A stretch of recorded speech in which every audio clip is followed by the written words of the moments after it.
Las culturas mesoamericanas nos dejaron un gran legado de imágenes, de escultura, de códices, de murales. Hemos tratado de ir rescatando, desmenuzando poco a poco algunas narrativas, algunas ideologías, sobre todo esa interpretación artística, esa temática de llevar al papel, a la piedra, al barro, la filosofía de vida, las deidades, la vida cotidiana y la muerte. Mi nombre es Alejandro Ramírez, soy artista plástico y les doy la bienvenida a un capítulo más de Vanguardia Arte Mexicano.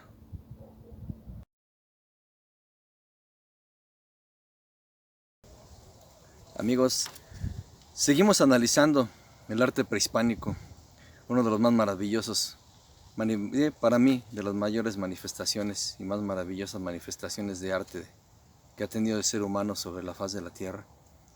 Las culturas mesoamericanas desarrollaron su propio estilo, cada una de ellas. Desarrollaron una forma de comunicarse que hasta hoy nos sigue sorprendiendo. La forma en como ellos trasladaron su lenguaje, el lenguaje y su cosmogonía al papel, a la escultura, a la cerámica. Dentro de todo ello, les decía yo que a veces es imposible poder separar la arqueología, la filosofía, ciertas temáticas y ciencias aplicadas a la cuestión del estudio de las culturas prehispánicas. Es muy difícil separar todo ello y el arte, porque muchas veces dentro de la manifestación artística que se tenía de ciertas representaciones, ciertas deidades, ciertos acontecimientos, pues va anclado para su interpretación en nuestros tiempos de ese tipo de disciplinas, ¿no? Que pienso yo que muchas veces nos ayudan más a concretar y sobre todo a trasladar nuestro pensamiento a la forma como ellos manifestaban sus creencias, sus augurios, sus aconteceres, ¿no? Tanto terrenales como cósmicos, espirituales. Como vimos en capítulos pasados, ese viaje y esa interpretación hacia el inframundo, con las nueve etapas del inframundo, el alma que tiene que sortear todavía ciertas etapas para poder encontrar la paz eterna y hablar de frente con el rey del Mictlán, ¿no? Con Mictlantecutli. Y todo ello basado en lo que tenemos hasta ahorita, ¿no? De estudio, de escultura, de arquitectura, de los códices mismos, ¿no? Los códices que es una cosa maravillosa que yo creo que nos va a llevar a algunos programas a seguir analizando. Yo quiero dividir el programa de hoy con un poco de plática acerca de interpretación de una deidad que se ha hablado mucho de ella, pero se ha encontrado poco. Tal vez, no sé, yo no creo ser el primero que está analizando esto, seguramente habrá más gente por ahí, pero casi no se toca mucho ese tema. Y yo quería retomarlo porque es importante, para podernos adentrar sobre todo las etapas de desarrollo de las culturas y cómo se fueron fusionando y sobre todo retomando atributos arquitectónicos, culturales, religiosos, estéticos y sobre todo artísticos, que se fueron retomando de otro tipo de aconteceres, de otros tiempos, de otras culturas, y que es importante analizarlo porque aquí se conjugan muchas cosas y es muy importante. También quisiera yo complementar el programa de hoy con una pequeña práctica en mi estudio donde podamos ver más o menos una recreación de cómo pudieron haberse pintado esos libros que contienen tanta sabiduría y que lamentablemente muchos fueron quemados, muchos fueron sustraídos de manera ilegal, sacados del país y llevado a otros como un trofeo de guerra, como un tributo a un rey, algún rey o incluso a la iglesia, ¿no? Tenemos así el caso del Códice Laú, del Feyerabad Meyer, Códice Borgia y muchos documentos espectaculares que deberían de estar en nuestro país, que debería de ser una fuente de más de educación y de desarrollo eh, eh, de ciertas disciplinas que igual nos las pudieran inculcar desde la primaria para poder tener conocimiento de esa filosofía de vida que se tenía, para poder comprender lo que está pasando hoy, para poder tener ciertos valores que se han llegado a perder. Podría ser una buena parte de complemento porque había toda una disciplina, toda una escuela para desarrollar ese tipo de libros. No cualquiera los podía pintar, no cualquiera podía tener acceso a ello, como no tampoco cualquier persona podría tener acceso a ser un guerrero, a ser un alfarero prestigioso también. O sea, son cosas que sí estaría muy interesante poder analizar, porque trasladado nuestros tiempos, valdría mucho la pena volver a recuperar todo ese sentido de la ética, todo ese sentido del compromiso, sobre todo el amor a lo que uno hace, al trabajo que uno hace. En ese sentido, lo que les puedo yo decir que en estos programas lo que tratamos es de contribuir un poquito, ¿no? a esas explicaciones que, como les repito, yo soy artista plástico, pero eso no me ha impedido a mí poderme adentrar y sobre todo poder tener cierta información, acercarme a historiadores, a etnólogos, arquitectos, arqueólogos y sobre todo empaparme de toda esa información, de ver todos los puntos de vista, como siempre se los he dicho. Las verdades absolutas tal vez no existen, pero podemos abordar en ciertos temas, podemos reforzar ciertos temas, y sobre todo la característica principal que a mí me interesa mucho y que podemos analizar y que espero que también a ustedes les interese, como a mí, es la cuestión estética del arte. Porque, como les repito, como empecé esta plática, para mí el arte prehispánico es de los más esplendorosos que haya existido sobre la faz de la tierra. Y en eso, pues para eso estoy tratando de hacer este tipo de cápsulas, de pláticas, de programas, donde podemos abundar y podemos compartir.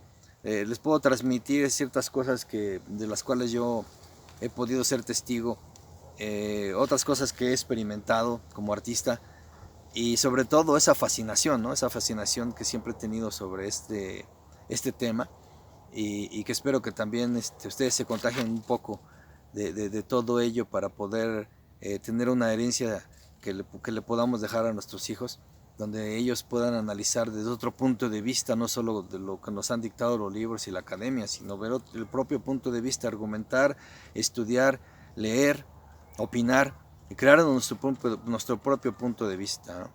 Entonces, les comento yo lo que quisiera yo abordar ahorita el tema. Ustedes, ahora que vimos el desarrollo de esta maqueta en el Zócalo del Teocalli, este Teocalli que simbolizaba la pirámide del Templo Mayor. Recuerdan que habíamos hablado del Templo Mayor. El Templo Mayor, ¿por qué? Porque cada gobernante, cada tlatoani que llegaba a gobernar, sobre ese Teocalli, él construía uno más grande y a su vez otro más grande, ¿sí? Pero la temática, ¿cuál era? Era la misma que pudimos ver desarrollada en esa maqueta, que era una torre, un Teocalli grande con una torre dedicada a Tlaloc y una torre dedicada a Huitzilopochtli. Una torre con tonos azules y una torre con tonos rojos, ¿no? Les explicaba también que dentro de esa dualidad que siempre se manejó en la cosmogonía prehispánica de muchas culturas, no solo la cultura mexica, en esa dualidad, tal vez los dos elementos en los cuales estaba basada esa filosofía, de esa gran magnitud que se tenía de construcción, de ciudad y sobre todo de cosmovisión, porque obviamente el Tenochtitlan se desarrolló con una cosmovisión bárbara, ¿no? Con una ideología que se tenía del pueblo mexica, que tenía ya arraigada el pueblo mexica, y se vino sobre todo a reforzar, y su hegemonía iba creciendo año con año, ¿no? gobernante tras gobernante, la hegemonía de los mexicas pues era imparable. El sometimiento a otros grupos era inevitable, era un pueblo que estaba basado en la guerra, en sus propias guerras. Como les comentaba yo, esta discrepancia y esta, hasta cierto punto, manipulación y exageración de los sacrificios humanos, pues nos viene a dar muchas contradicciones, porque también obviamente pues es también como hablar de un genocidio total durante la invasión, que obviamente sí hubo demasiada sangre, demasiada crueldad, pero tampoco fue demasiado el genocidio, porque pues, los españoles veían en los indígenas mano de obra, gente para explotar. Entonces obviamente no les convenía que también acabaran con toda la población, porque ellos necesitaban gente para poder empezar a saquear y empezar a hacer su, sí, pues, empezar a extraer en materiales, y sobre todo ir sacando del país aquello por lo cual empezaron a venir después más exploradores, ¿no? Más expediciones para poder obviamente sacar recursos naturales y extraer incluso obras de arte, como les comentaba, como estos códices, ¿no? Que están regados por el mundo. Entonces les decía, esa cosmovisión de Tlaloc y de Huitzilopochtli estaba muy relacionada con la cuestión que vimos la vez pasada de aquella leyenda, aquel mito, y sobre todo la cuestión de la fundación de México Tenochtitlan, donde se marcó de que se fundaría la Gran Tenochtitlan en el lugar donde se encontrara un águila en medio de un islote de un lago, ¿no? No precisamente devorando la serpiente, porque aquí obviamente pues ese tema también yo quiero tocar un poco, porque en una ocasión me preguntaban a mí, oye, ¿cómo se ha manejado el tema de ese emblema de la bandera, ¿no? Donde se ve al águila devorando a la serpiente? Que así es la leyenda mexica, la cual no es del todo cierto, ¿no? Yo les traigo aquí una serie de imágenes, documentos. Como les digo, todo esto es del acervo que he podido yo ir recabando, ir teniendo la oportunidad de adquirir tanto bibliografía, y sobre todo, les digo, o sea, independientemente de ir a conferencias, de ir a ciertos lugares a informarme, de platicar frente a frente con muchas personas, incluso gente ya afinada como el gran arquitecto Pedro Ramírez Vázquez, que como les comento no me canso de recordar esas pláticas que tenía yo muy cerca de él trabajando en un despacho de arquitectura, donde todas esas inquietudes que yo tenía, tenía que platicárselas, tenía que preguntárselas, porque es una persona como él que desarrolló tanto en la Ciudad de México principalmente, pues sí me llenaba mucho de curiosidad de qué manera podía él tener esa visión arquitectónica, pero sobre todo la influencia que él llegó a tener, ¿no? Porque me platicaba y sobre todo me llegó a mostrar algunas bibliografías y libros que tenía espectaculares, o sea, una cosa maravillosa. Entonces, como les digo, entonces, de ese tipo de información que he estado recabando, pues tengo obviamente, pues hay material en facsimilar, materiales que a veces he tenido la oportunidad de reproducir también. Una de esas cosas que a mí siempre me interesó como documento fue que les traigo aquí, que es la peregrinación de los aztecas. Es toda la tira de la peregrinación, aquí la tengo. Esta tira de peregrinación, si ustedes ven, hay una réplica en papel amate en el Museo de Antropología. Sí, la pueden ver toda. Desde que salen de Aztlán, las tribus. ¿Sí? Y obviamente pues de este documento se ha basado mucho, historiadores se han basado mucho, incluso aquella información que nos llegan a dar desde la primaria, ¿no? Cuando se empiezan a ver el tema del arte, más bien de la historia de México, ¿no? Que se empieza a ver cómo salieron los mexicas, los aztecas de Aztlán, por eso se llamaban aztecas, salieron de Aztlán. También está la leyenda de Chicomostoc, en el lugar de las 7 cuevas. Y Y obviamente pues lo que se maneja siempre es esto, ¿no? ¿De dónde nace la peregrinación? Nace de un lugar llamado Culhuacán, Cerro Encorvado, en donde había o se resguardaba una figura, una deidad llamada Huitzilopochtli. Aquí lo pueden ver, ¿sí? Ahí está Huitzilopochtli hablando y dando órdenes de que inicie esa peregrinación para llegar a encontrar ese lugar mítico donde se encontrara el águila.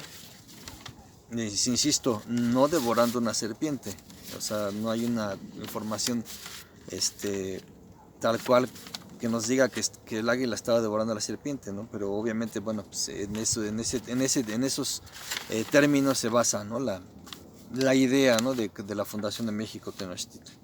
Entonces aquí, a lo largo de todo este códice, que es el códice Boturini, se le llama, la tira de la peregrinación, ¿no? Códice Boturini.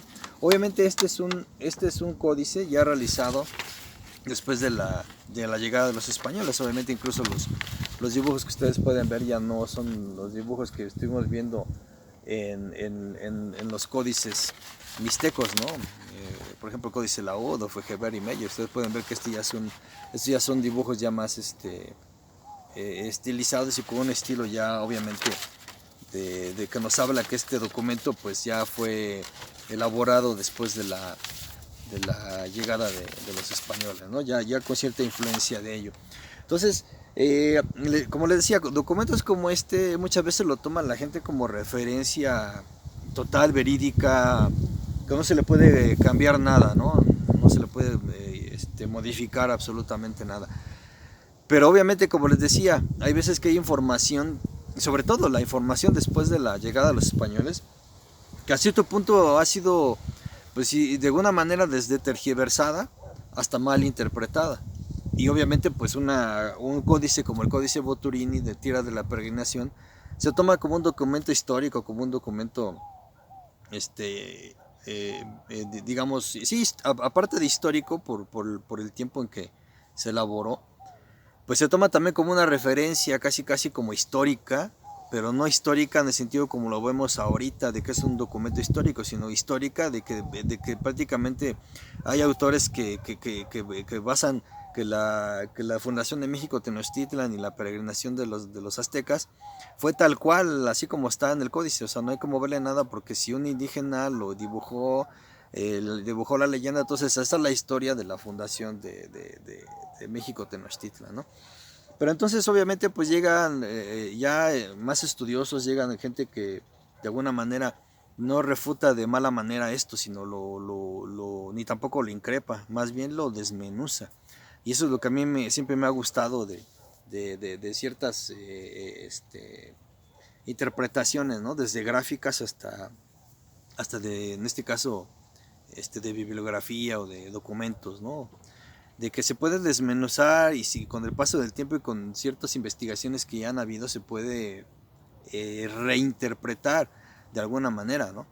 Que no del todo podría ser ni verídico, ni sobre todo se puede tomar como una referencia de que haya sido un verdadero testigo o atestiguar con este documento la teoría total de que pues esta fue tal cual la peregrinación de los mexicas, y que Huitzilopochtli, la primera aparición de Huitzilopochtli se daría ahí, pero en realidad ¿qué era Huitzilopochtli? O sea, esta interpretación que se da aquí en esta tira de la peregrinación, como les comento, o sea, la imagen, pues solo se da la forma de un personaje con un yelmo de colibrí, pues obviamente nada más un pequeño casquito en forma de colibrí, ¿sí? Pero todo este análisis de estas imágenes va más allá, como les decía, porque es una deidad tan importante en la cual se basó una filosofía tan desde una manera, podríamos decirle, poética, porque Huitzilopochtli estaba compuesto de las palabras Huitzil, que significa colibrí, este animalito que vemos en las flores, chupando las florecitas con su pico. Y es una analogía que muchos la manejan, que es el colibrí que vino del sur, otros dicen que es el colibrí izquierdo, que no le encuentro mucho sentido a obviamente ya platicando con algunos etnólogos y arqueólogos, no se le encuentra un sentido así de decir es colibrí zurdo. Bueno, ¿por qué zurdo? ¿Qué vuela de manera zurda? ¿O sea, no hay una explicación tangible para ello.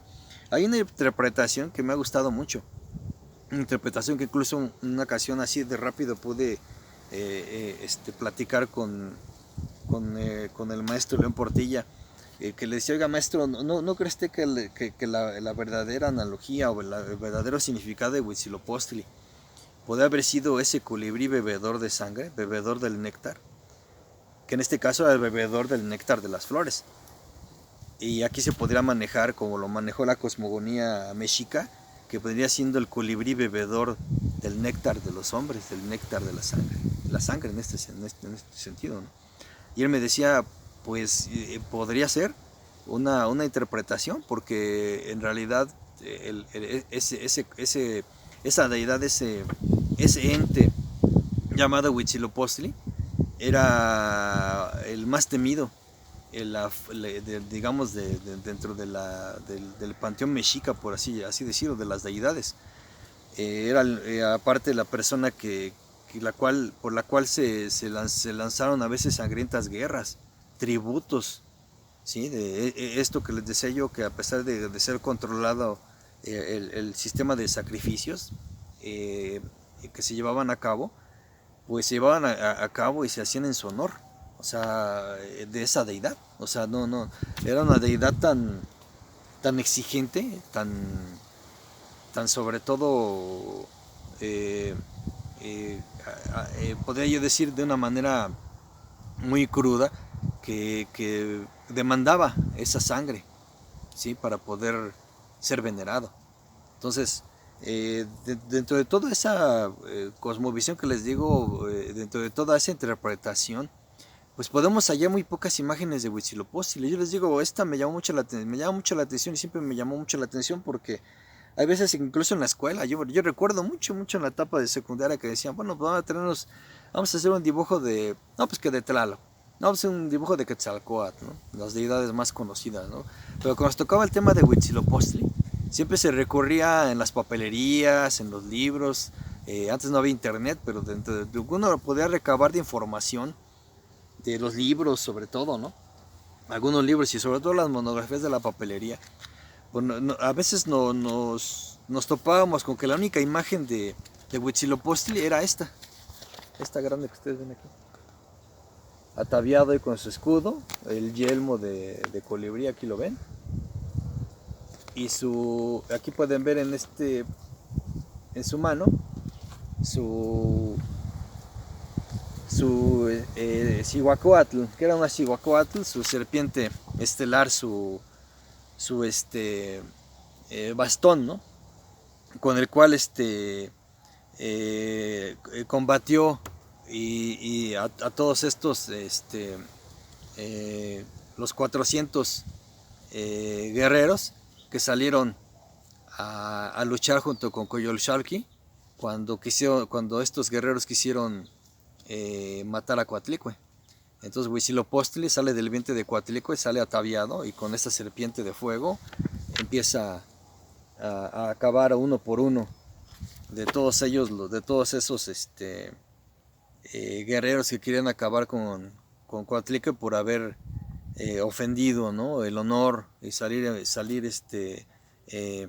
embarazada de Huitzilopochtli, ¿no? Y decían que había cometido ya un gran pecado y tenía que morir. Y en ese momento del vientre de Coatlicue sale Huitzilopochtli ataviado, armado, y acaba con todos ellos y termina decapitando a Coyolxauhqui, ¿no? El ente que se convierte en símbolo lunar, y con todos los guerreros, 400 guerreros muertos que pasaban a simbolizar las estrellas. O sea, toda una leyenda fascinante. Entonces la única imagen que encontrábamos era esta, ¿sí? Pero esta imagen es del Códice Borbónico. También volvemos a lo mismo, el Códice Borbónico era ya un códice pintado, ¿sí? Después de la invasión española. Esa era la interpretación de Huitzilopochtli, ya digamos adaptada a ciertos documentos, en este caso el códice borbónico, que obviamente por el estilo y por la forma ya era un códice pintado posterior a la caída de Tenochtitlan, ¿no? Entonces, eso que que me da pauta a mí para decirles que dentro hasta ahorita, de la información que podemos tener de códices y de esculturas, y de incluso de cerámica, no se ha encontrado una imagen que nos hable. Aquí podemos analizar que Tlaloc, cómo hemos encontrado imágenes de Tlaloc, ¿no? Imágenes sorprendentes de Tlaloc.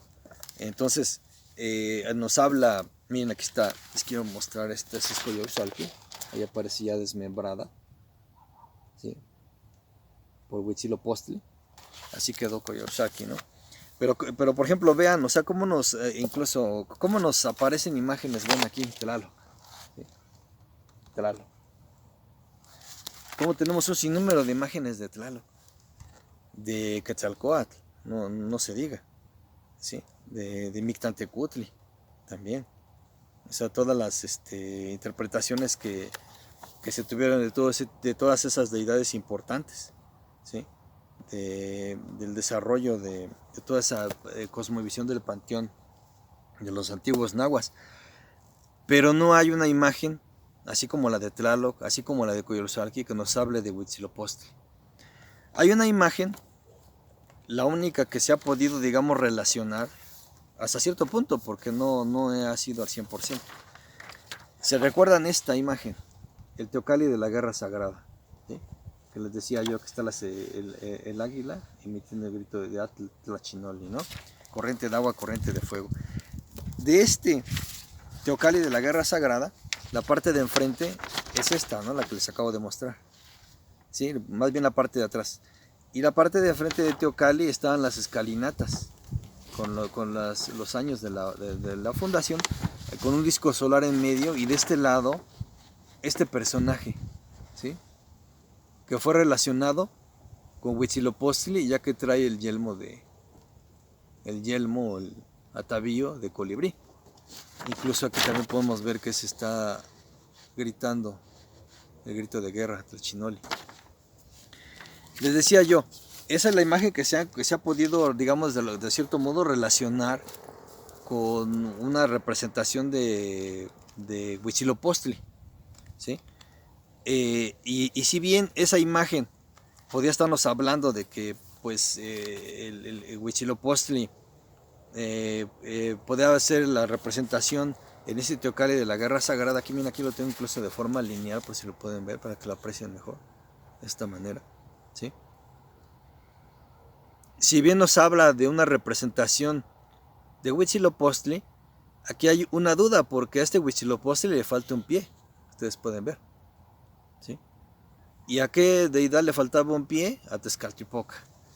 Si recuerdan el mito de la creación donde a Tezcatlipoca se hace devorar un pie para que el Voraxipatli lo vuelva a atacar, y cuando lo vuelve a atacar es cuando acaba con él junto con Quetzalcóatl para formar la tierra, ¿no? La vida en la tierra. Entonces aquí obviamente pues es una interpretación, yo podría decirlo, que es una interpretación de Huitzilopochtli, ¿sí? Con una vocación a Tezcatlipoca, ¿sí? Más no es una representación tal cual de Huitzilopochtli, de la deidad, del llamado Dios. No es una interpretación. Así como vemos a Tlaloc con los colmillos y las orejeras, a Quetzalcóatl como lo conseguimos en Teotihuacán, la serpiente con las plumas, y interpretada incluso también con Ejecatl Quetzalcóatl, aquel personaje con el pico de pájaro. O sea, no hay una interpretación. Los invito a que busquen, googleen imágenes de Huitzilopochtli, y verán que pues les va a salir la imagen que les mostré hace un rato. Les saldrán otro tipo de cuestiones relacionadas a Huitzilopochtli, pero no les va a salir una imagen de algún relieve o de alguna lápida, algún códice que nos diga exactamente que este era Huitzilopochtli, ¿sí? A lo que voy es de que pues era una deidad que más bien se interpretó, más bien la retomaron o la impusieron, o, por así decirlo, los mexicas, porque Huitzilopochtli no aparece como tal en algún códice mixteco. O sea, en esos códices que podemos ver aquí, de este códice que es el Fejebari Meyer, no, por muchas estudios que se han hecho, pues aparecen analogías y advocaciones a Tezcatlipoca, a Quetzalcóatl, a Tlaloc, pero no aparece algo relacionado, aparece relacionado con Xuticutli, y a su vez el fuego se relacionó con Huitzilopochtli, pero no aparece en sí una interpretación de Huitzilopochtli como tal que simbolizara alguna cuestión de la guerra, ¿sí? Que llamaban que era Huitzilopochtli, que era la deidad de la guerra, que a la cual se le erigió, como les digo, en el templo mayor una parte a Tlaloc y otra parte a Huitzilopochtli, que obviamente pues estamos obviamente regresando a la cuestión de la dualidad que les decía yo, ese tipo de interpretaciones duales, donde se basó totalmente toda la cosmogonía del pueblo mexica. Imagínense qué interesante esa representación artística. O sea, como les repito, o sea, para mí es bien importante esto que les decía yo, miren, la interpretación por cierto, miren, les enseño que este libro de Fernando Benítez es un libro muy impresionante, un libro muy que resume de forma exacta todo esto que les estoy platicando. Miren, aquí está la fundación. Este es el Códice Mendocino, ¿sí? El mapa de la fundación. Y ahí tenemos al águila, pero el águila no tiene ni una serpiente en el pico. ¿Sí lo ven? También este es un códice ya hecho después de la conquista. Entonces pueden ver él. Después de la invasión española, con esa influencia española, está desarrollado esta página, la primera página del Códice Mendoza. Y les digo, no aparece el águila devorando a la serpiente, ¿no? Más bien, este es les decía yo, el águila emitiendo el grito de Atlachinoli, corriente de agua, corriente de fuego, campo incendiado y corriente de agua, río revuelto, ¿sí? Deidad del fuego y deidad del agua, que aparentemente es una dualidad que no se, digamos, complementa, al contrario, es una dualidad opuesta, ya que el fuego es apagado por el agua, pero a su vez el fuego puede evaporar el agua. Es algo que interesante, ¿no? De esa analogía. Entonces, en base a esto estaba desarrollada la cosmovisión, y en base a esto se desarrolló también aquella construcción de Teocalli, de Tenochtitlan, esta interpretación que vieron ahí en el Zócalo, pues estaba un templo dedicado al fuego relacionado con Huitzilopochtli, y otra sección relacionada a Tlaloc, que simboliza el agua, ¿no? Al agua Tlaloc, fuego Huitzilopochtli. Y a su vez el complemento que les decía, porque el agua era el néctar de la vida, y el sol, en los rayos solares que con ayuda del néctar de la vida y la tierra como complemento, que daban la germinación de las plantas de la vida, del maíz. Es muy impresionante la temática del maíz, ¿no? El maíz como fuente de alimento, y toda una leyenda y cosmovisión que rodea a todo ese tema del maíz, que también es importante que lo podamos analizar, ¿no? En otro programa, ¿no? Entonces, como les decía yo, aquí la cosa es de que, pues bueno, tenemos que más o menos tomar parámetros y tomar la forma, comprender la forma, el parámetro que se tenía de interpretación de la naturaleza, a trasladar a la cuestión artística, que eso es lo que yo, o sea, a veces le damos muchas vueltas al asunto, pero es que quiero irles desmenuzando y quiero irles explicando poco a poco de cómo toda esa cosmovisión y toda esa cuestión de la interpretación filosófica, cómo se trasladaba la cuestión artísticamente, o sea, en la cuestión labrada, en la cuestión sí, cincelada, pintada, ¿no? Formada. Es cómo se transmitía todo ello en el sentido de que la interpretación artística de manera hegemónica se entendiera que esa deidad era una de las principales regidoras del tiempo y de la vida sobre la tierra, ¿no? Sobre el mundo náhuatl. Entonces decía yo que hay una interpretación también del códice Aobi. Aquí podemos ver cómo en el Teocalli, en la parte de Huitzilopochtli, era un muro de cráneos, y aquí arriba con estas almenas, con estos remates, que eran caracoles cortados que simbolizaban lenguas de fuego, ¿sí? Y de esto de otro lado, el templo dedicado a Tlaloc, pintado de azul y con aquí arriba con caracoles también en su remate, pero los caracoles ya no eran cortados, nada más era una almena que simbolizaba el caracol marino, relacionado con el agua, obviamente. Era algo muy impresionante porque, mira, por ejemplo, esas son las almenas, lo que les digo, los remates. Estas son las almenas, ¿sí? Simbolizaba el caracol, pero a su vez también simbolizaba una lengua de fuego. Es algo bien impresionante. Es como les digo, cómo adaptaban ellos la cuestión artística, la representación artística, la concepción que tenían para poderlo trasladar al barro, al papel, a la escultura, a la piedra, ¿no? O sea, es algo impresionante, muy interesante. Y obviamente pues las vocaciones como le decía, el complemento de agua y fuego, que obviamente pues ellos lo consideran como un complemento, más no como una dualidad dispar o contrapuesta, porque entonces el factor en la bóveda celeste, obviamente el factor pluvial era Tlaloc, la lluvia caía.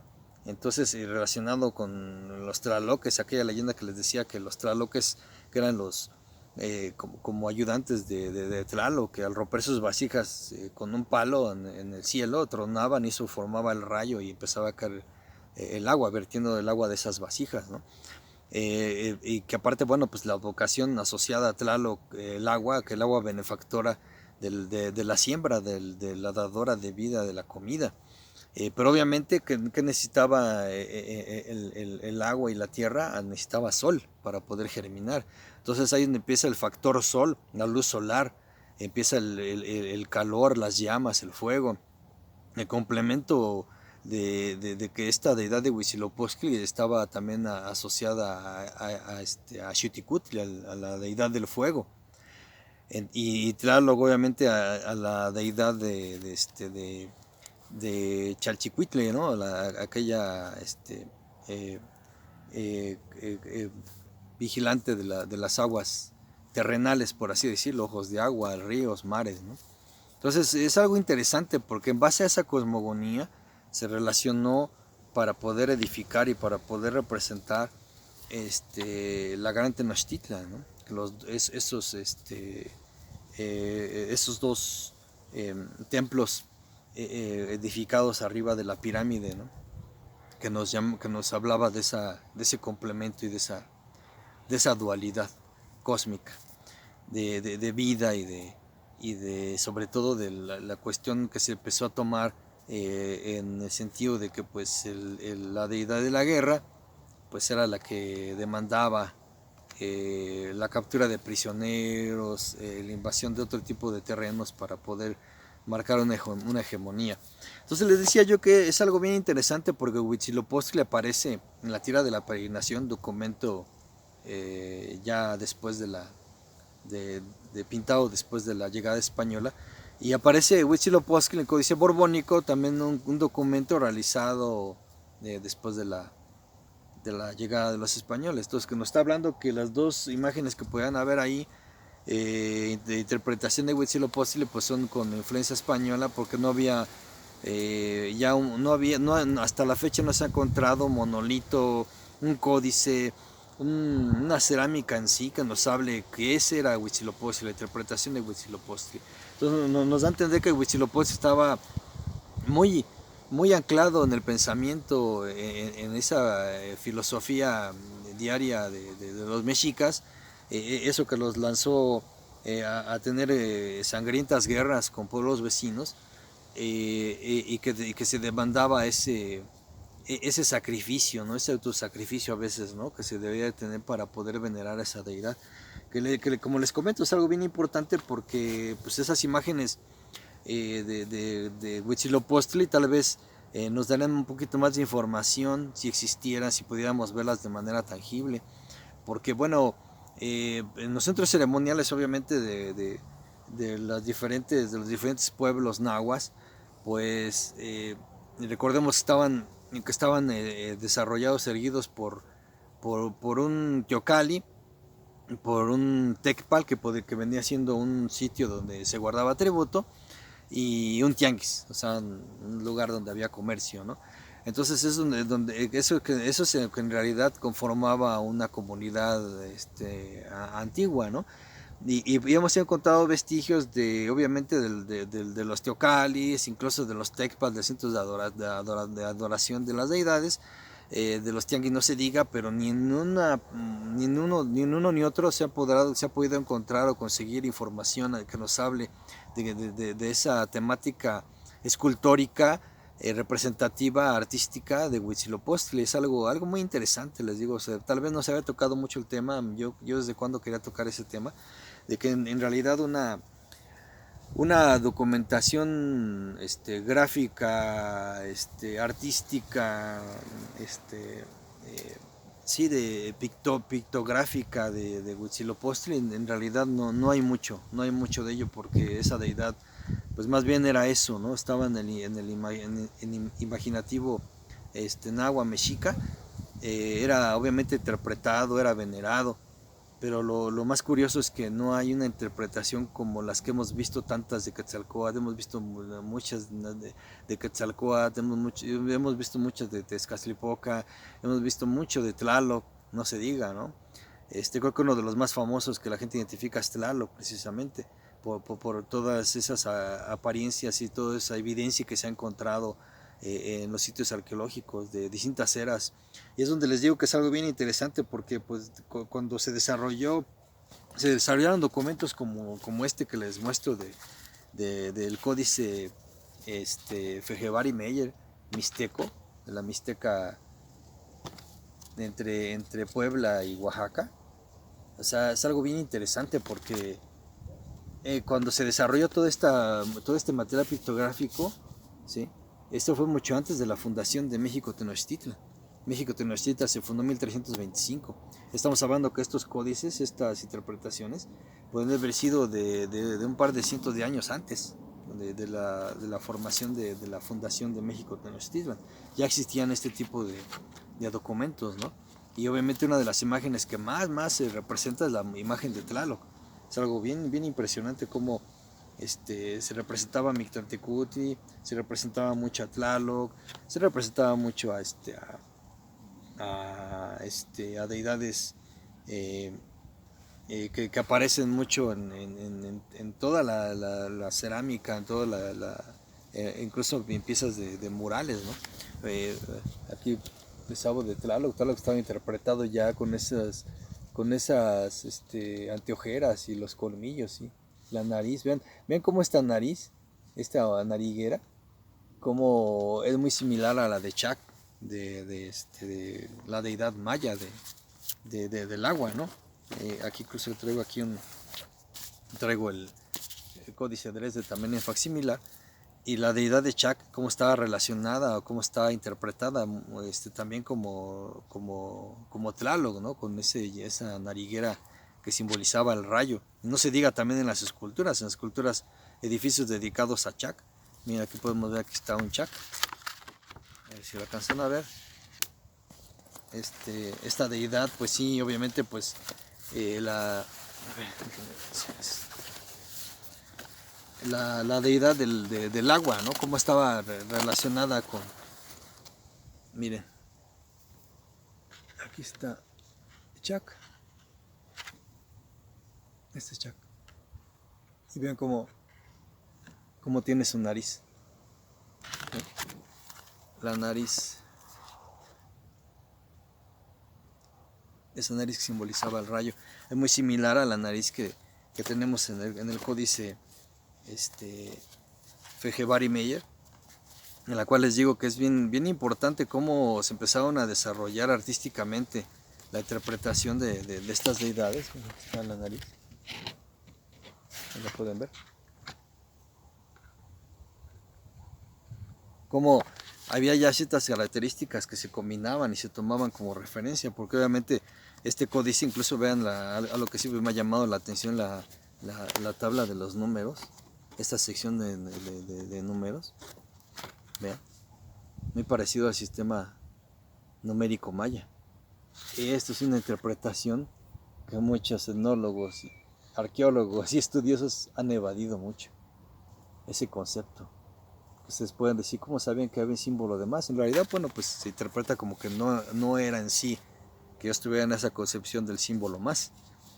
Pero qué curioso, ¿no? Cómo aparecían esa simbología ya representada. Y vean esta otra. ¿Qué me dicen de esta? Del por. ¿Sí? Que obviamente, pues trasladado ya la cuestión numérica actual, no podemos estar hablando de que esas personas ya sumaban y ya restaban, pero sí, obviamente, tiene algo que ver. No es una casualidad, pero sobre todo lo que les decía yo, la numerología, vean. Todo esto está muy relacionado con este otro libro, el Códice Dresde, Maya, este otro es Mixteco, y vean la numerología, ¿sí? Igual, las barras y los puntos. Es algo bien interesante, les digo, porque si supiéramos en realidad hasta cierto punto toda la influencia, ¿sí? Toda la que se tuvieron entre culturas, pero sobre todo esa capacidad que se alcanzó y que se desarrolló con estos pueblos, es algo impresionante, se los juro. O sea, es algo que si nos sentamos un rato a analizarlo, a pensarlo, las culturas, por eso les digo que las culturas mesoamericanas se desarrollaron en México, son las más maravillosas, se los juro, por esto, por este tipo de cosas, ¿no? Que muchas veces no se toma en cuenta, muchas veces pues, se minimiza y se piensa que porque pues, eran culturas antiguas pues, estaban muy atrasadas, ¿no? Nos vinieron casi a civilizar, ¿no? Los españoles, ¿no? Entonces digo estas patrañas, ¿no? Pero les digo, o sea, es muy interesante analizar todo esto. Les decía yo, quería yo tomar ese tema de Huitzilopochtli, les invito a que lo analicen también ustedes ahí con un rato libre que tengan, ahí aprovechando el internet, investiguen, pongan Huitzilopochtli, traten de leer todo acerca de ello, traten de buscar imágenes para que vean que no estoy tomándoles el pelo con todo esto que les digo. Es algo bien interesante porque pues en la primaria pues estás a lo mejor haciendo tu tarea, ibas a la papelería y comprabas tu estampita, tu monografía de las culturas y te venía Huitzilopochtli, pues venía este personaje con un casquito de colibrí, ¿no? Pero en realidad pues no hay información tangible que nos hable, como así como les digo, les pongo mucho de ejemplo a Tlaloc porque es de las deidades que más se han eh, visualizado con el paso del tiempo, que mucha gente lo tiene muy identificado, pero no así Huitzilopochtli. Y aquí vale la pena recalcar que pues, fue una de las deidades principales, si no es que la principal, por la cual se desarrolló la filosofía mexica, la cual las orilló a someter a distintos pueblos y que le rendieran tributo, ¿no? La cual que se tenía tanto respeto y a veces tanto temor. Su madre, que era Coatlicue, aquella de la falda de serpientes, ¿no? Aquella escultura que hasta cierto punto, pues, si no aterrorizaba, pues sí daba a entender que pues, no no se andaban con cuentos, ¿no? El hecho de que se tuviera una deidad que había dado a luz a aquel personaje que les exigía sangre y que les exigía guerra y se les exigía conflicto, ¿no? Aquí la tienen, Coatlicue, ¿sí? La de la falda de serpientes, ¿sí? La deidad que carece de cabeza y tiene dos serpientes en vez de cabeza, en vez de cráneo, ¿no? Algo bien interesante, súper interesante, les digo. Entonces, todo ello va ligado, va relacionado a toda la circunstancia que hemos estado analizando y todos los capítulos que hemos visto recientemente, que toda esta cuestión artística, cómo fue desarrollada, ¿no? Con qué intención, de qué manera, en qué etapas se fueron desarrollando. Pero sobre todo lo más importante que les digo, esa estética, que para mí sigue siendo muy, muy impresionante trasladar toda esa cosmogonía y toda esa interpretación de leyenda, de mito, a trasladarlo a escultura, a formar el barro, a pintar un códice. Algo muy, muy impresionante. Entonces yo sí quisiera terminar este video. Bueno, tuvimos el capítulo muy pequeño. Les invito de nuevo a que investiguen sobre Huitzilopochtli. Y quiero complementar este video con un poquito de ejercicio de cómo imaginar cómo se puedan desarrollar los códices, ¿no? A mí me llama mucho la atención y vamos a ver este tema porque miren, en este códice, precisamente pasando, vean todo el colorido que se tiene, ¿no? Todas las imágenes, algo bien impresionante, vean esto, vean. Impresionante.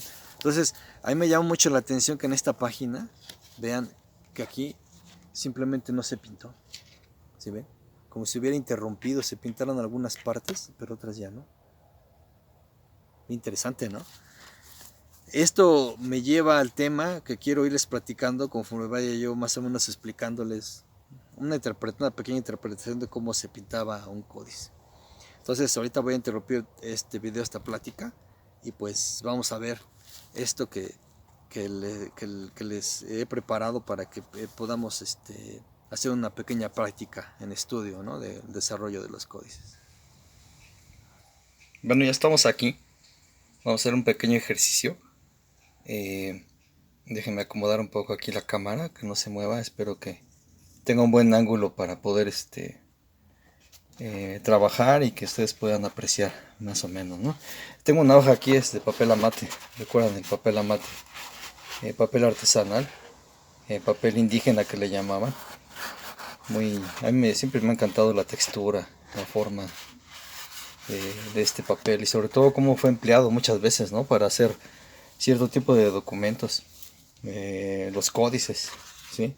Que bueno, los códices del Altiplano Central, los famosos tlacuilos, los pintores, los escribanos que realizaban todo ese tipo de documentos, que no solo plasmaban las imágenes de excelente manufactura, o sea, siempre les he recalcado la cuestión de la estética, o sea, vean los trazos tan perfectos que hacían ellos, ¿no?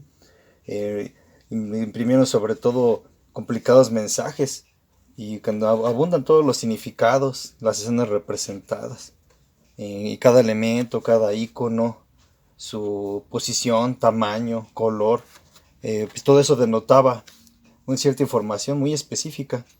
Y pues sí se puede afirmar que en las sociedades prehispánicas los manuscritos pictóricos pues sí resguardaron un auténtico sistema de escritura, ¿sí?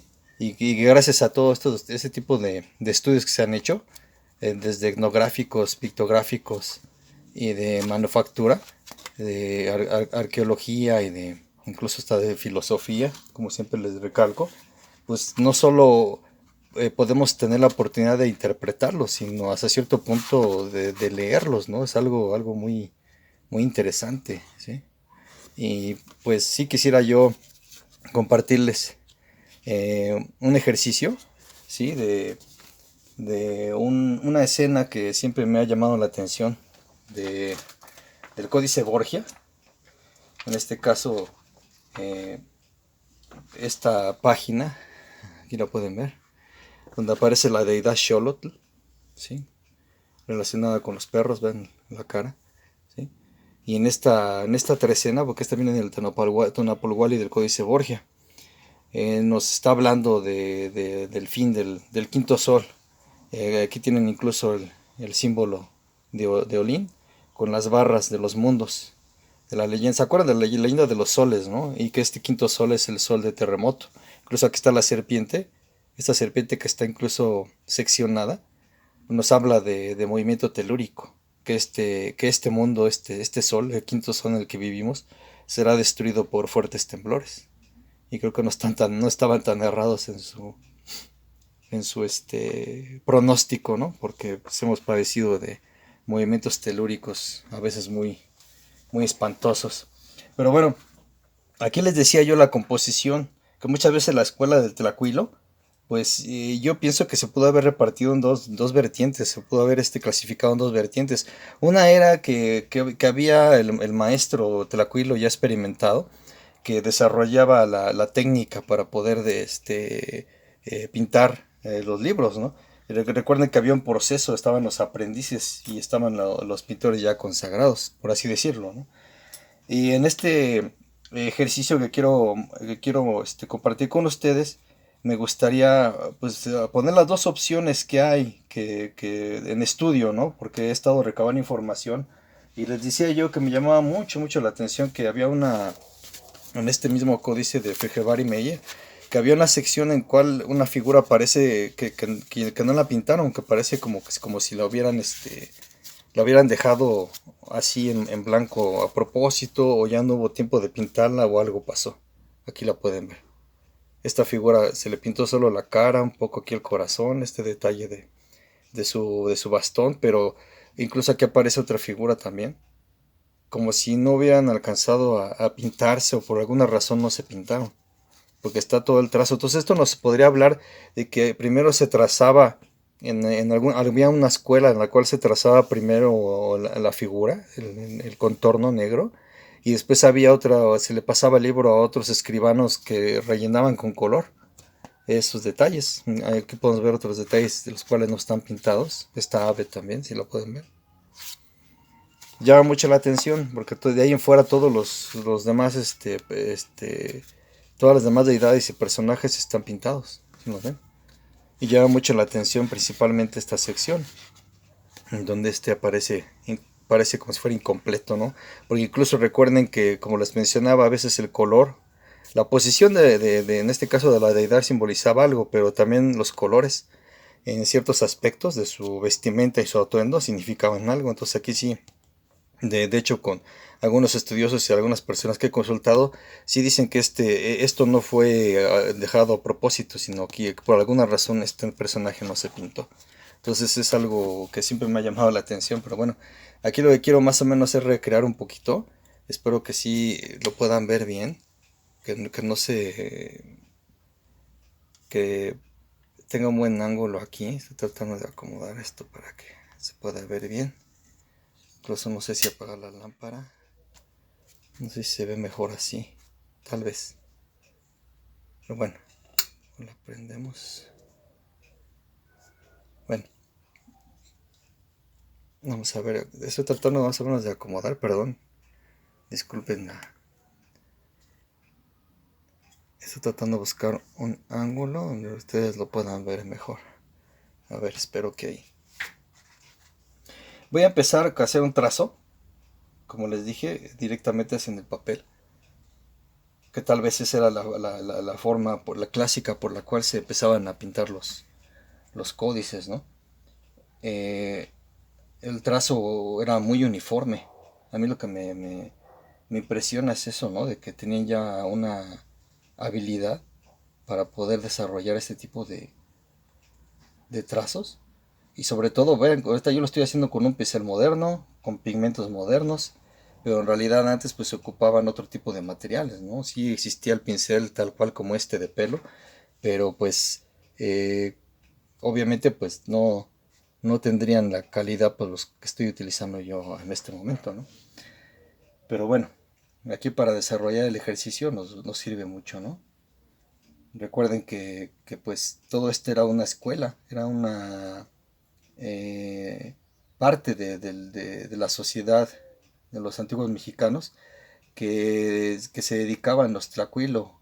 En la primera etapa se les sometía, por así decirlo, a sesiones de observar la naturaleza, que es lo que nos hace falta mucho en estos días, ¿no? Ellos se les sometía a tiempos de día y noche, tienen que ser magníficos observadores y sobre todo la percepción, tienen que tener una percepción de la naturaleza, de los animales, de los astros, de la vida cotidiana, pero relacionada a la cuestión de poder representar gráficamente ciertas actividades, ciertos rituales, pero sobre todo la capacidad de tener una síntesis, por así decirlo, una síntesis gráfica, de poder representar todo ese tipo de acontecimientos y de sucesos naturales, ¿no? Es algo muy, muy impresionante. Les decía yo, entonces, es la primera etapa de esa escuela. Los escribanos se les ponía a observar la naturaleza, a observar todo lo que acontecía, para que de alguna manera estuvieran empapados de todos esos mensajes de, de los acontecimientos y que ellos una vez ya teniendo la educación pertinente en cuanto a simbologías, que les diré que también aquí entre un códice y otro, lo que se puede observar es que en las escuelas de los escribanos también lo que se les permitía de cierta manera hacer una cierta interpretación de su acervo artístico, por así decirlo, porque hay glifos que están relacionados entre sí, pero están interpretados de diferente manera, pero su significado sigue siendo lo mismo. Es algo muy interesante, ¿no? Que es como cada quien tiene su estilo y su diseño para poder representar algunas imágenes del calendario y de las deidades también, porque a veces hay deidades en las que a veces les ponía ciertos atavíos y en otras les representaban de otra manera. Es algo bien interesante. Entonces les digo que aquí tal vez una de las principales alternativas que se tenía para desarrollar estos libros, pues era que un maestro escribano pudiera tener la primera fase de lo que es el desarrollo del libro, haciendo trazos delineados, por trazo en negro, digamos, para después pasarlo a los alumnos, en este caso ya a lo mejor un poco avanzados, o en este caso principiantes, pero que tuvieran ya una capacidad de composición de colores, digamos, y en este caso de que lo que haya representado el maestro Tlacuilo lo desarrollaran, ¿no? Lo complementaran con la visión de los colores y de la magnitud que pudiera tener esa cierta intensidad de colores, ¿no? Entonces era un complemento, era todo un proceso, digamos, que se tenía ya desarrollado para poder pintar todos estos libros, ¿no? Algo muy interesante. Y que incluso aquí te voy a hacer notar que yo estoy haciendo una figura grande. O sea, yo estoy haciendo una figura grande porque esos códices en realidad el tamaño es muy, muy pequeño. Este códice que les mostré hace un rato, ese es el códice, ese es el tamaño original del códice. Entonces, con más razón, estos libros, estos códices, podían ser que fueron pintados durante mucho tiempo, incluso años, porque tienen unos detalles impresionantes que bueno, que pues los que trabajamos en esto, los que dedicamos a las artes, podemos deducir que pues son libros que se les dedicó un tiempo excepcional, una paciencia increíble y sobre todo una calidad ya refinada de los trazos, explotando la capacidad y sobre todo ese desarrollo pictórico que tenían ya nuestros pueblos indígenas. O sea, algo bien, bien interesante, porque pudieron haberse realizado documentos, como les digo, se pudieron haber desarrollado durante años, no solo que estamos pensando que en un mes lo hayan hecho, ¿no? O sea, yo pienso que hay libros en los cuales se desarrollaron durante mucho tiempo, incluso por etapas, quiero pensar que por etapas. Había unos códices que se pintaban sobre piel de venado, que esa piel se curtía, como les comenté la vez pasada. Esa piel se curtía y se le hacía un tratamiento aplicándole una placa de cal, de cal triturada, hecha polvo, y la cual era mezclada con una resina. Esa resina hacía que se pegara sobre la piel curtida y quedara como un soporte blanco para poder trabajar, o sea, para poder trabajar encima de la piel. Obviamente eso también permitiría que el trazo fuera incluso más uniforme, porque aquí en el papel amate lo que ustedes pueden ver es que el papel es un poco irregular. O sea, uno puede hacer un trazo, de alguna manera tratar de hacerlo uniforme, pero la misma textura del papel amate impide que se logre, ¿no? Entonces, también eso es muy, muy importante recalcar porque obras maestras como Regevari Meyer o Códice Laúd están trabajados sobre piel de venado y eso también propició y ayudó a que los trazos fueran de una manera más limpia, más pulcra, más significativa, ¿no? En cuanto a su desarrollo pictórico, ¿no? Algo, como les digo, no me canso de admirarme y de impresionarme con ese tipo de documentos, ¿no? Sí, de evidencia gráfica, artística que se llegó a desarrollar en el México prehispánico, ¿no? Y como les decía, este códice, por ejemplo, el Borgia, es un códice que se desarrolló en la parte de la Mixteca, que exactamente, obviamente no se sabe el lugar exacto, pero por la influencia artística que se tenía de ese tipo de desarrollo pictográfico, que es como les digo, nos ha ayudado incluso a detectar y a suponer los lugares de orígenes de algunos libros, algunos códices, porque pues mediante esos estudios se han podido regionalizar, por así decirlo, el estilo de arte que se manejaba en algunas regiones. Y eso es algo bien importante porque la similitud del códice Laúd, por ejemplo, con el códice Fejebar y Meyer es una similitud que hasta se podría afirmar que el mismo Tlacuilo, la misma escuela de Tlacuilo, desarrollaron ambos códices, porque tienen una semejanza en su trazo, en la realización de las deidades, la representación de los personajes, de los días del calendario, sintetizados de una manera excelente, o sea, un trazo increíble y sobre todo una síntesis gráfica de las imágenes totalmente impresionante. Entonces les digo, tal vez este podría ser una de los desarrollos que pudieron tener en la escuela de los tracuilos, que pues de alguna manera el maestro pintor, el que les estaba prácticamente enseñando, pues es el que se dedicaba a hacer trazos precisos para después pasárselos a sus alumnos y que ellos pudieran complementar la, la representación gráfica, ¿no? De estas interpretaciones de deidades. Es algo bien interesante.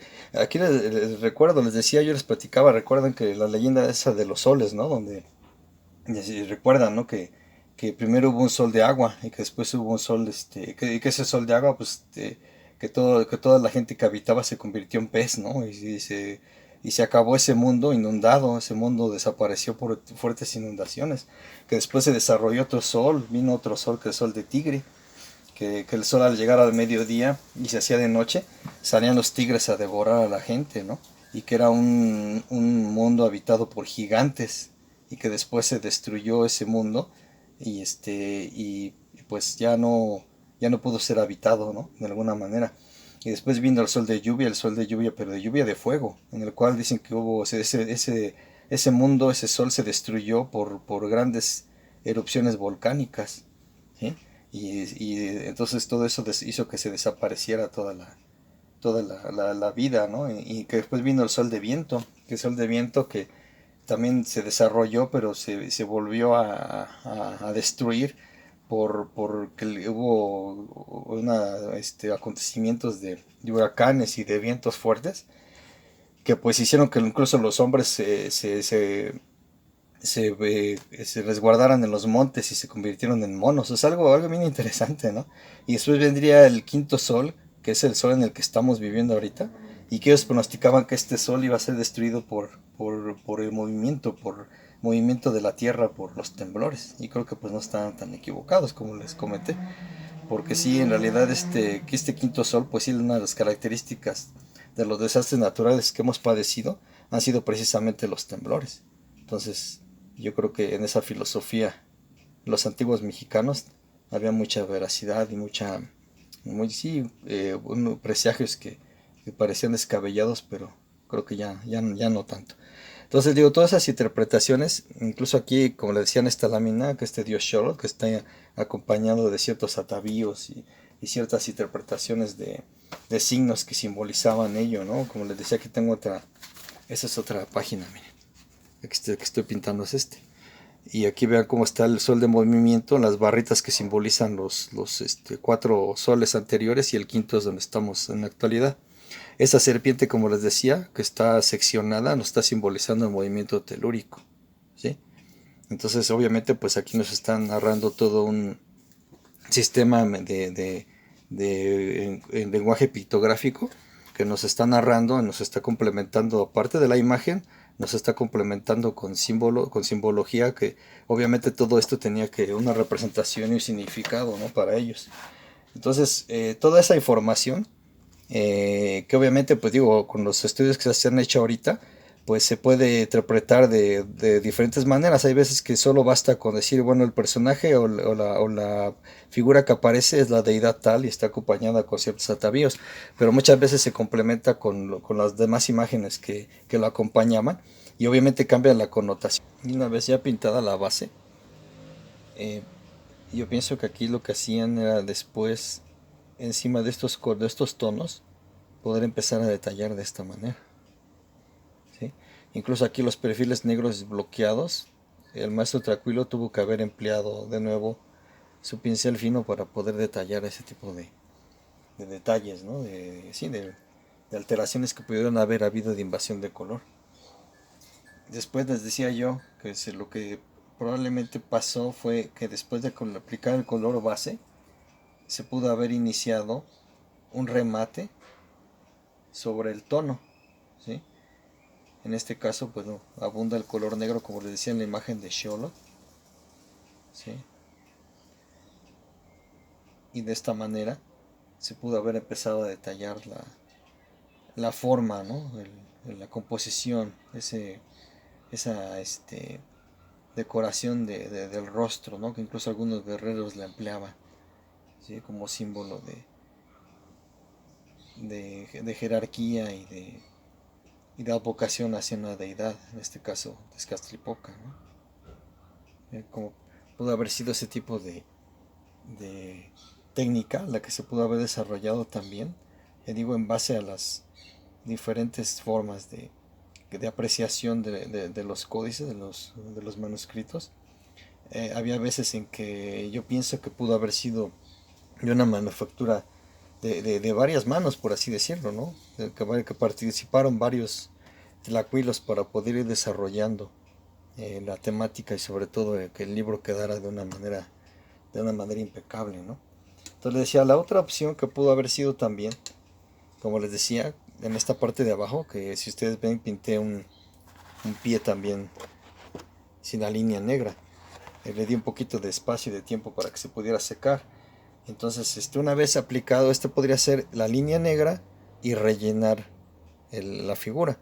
Aquí otra opción que pienso que es una que también se pudo haber empleado era pintar primero las plastas de color y al último delinear, como lo voy a hacer en este momento, ¿no? Porque, por ejemplo, en el códice Fejebar y Meyer que les decían del códice de la U, parece que utilizaron ese tipo de técnica porque el dibujo está tan limpio, de una manera tan ordenada, que no se ve que se haya pasado para nada o que haya tenido algunos errores de técnica al pintar, como por ejemplo que pueden ver aquí, o sea, no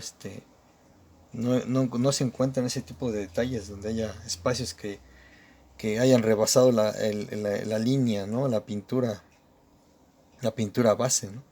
Entonces es algo pues muy importante porque tal vez nos podría estar hablando de esa otra técnica que se pudo haber utilizado para poder desarrollar estos dibujos maravillosos, les digo, porque son detalles increíbles los que se tienen dentro de esa información gráfica que sí nos hace ver que había una escuela demasiado preparada, demasiado sofisticada en el trazo de los códices prehispánicos, ¿no?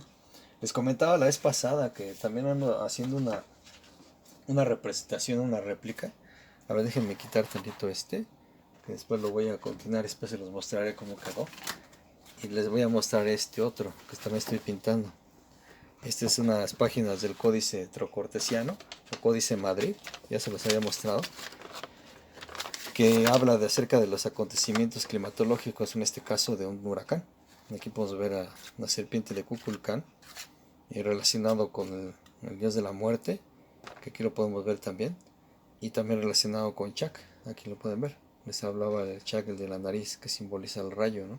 Pero vean cómo está simbolizado aquí cuestiones de matemáticas calendáricas, de pronóstico de en qué días podría estar ocurriendo este evento climatológico, ¿no?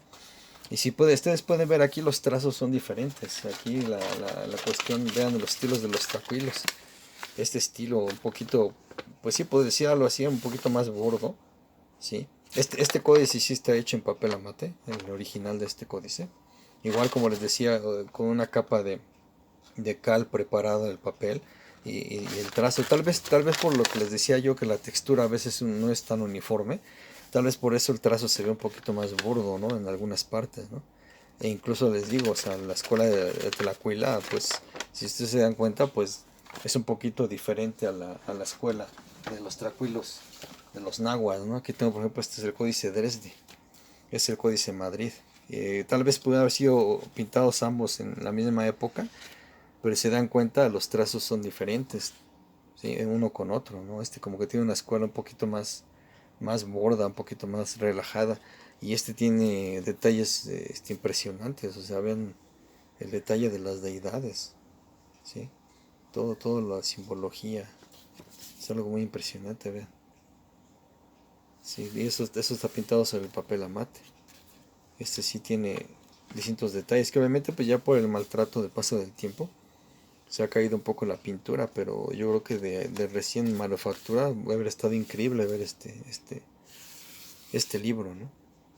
Les digo, entonces, en realidad sí los trazos varían un poco de cultura a cultura, pero lo que sí es impresionante y sobre todo lo que sí es muy admirable es el trabajo y el tiempo que se dedicaba y sobre todo la síntesis que se hacía, ¿no?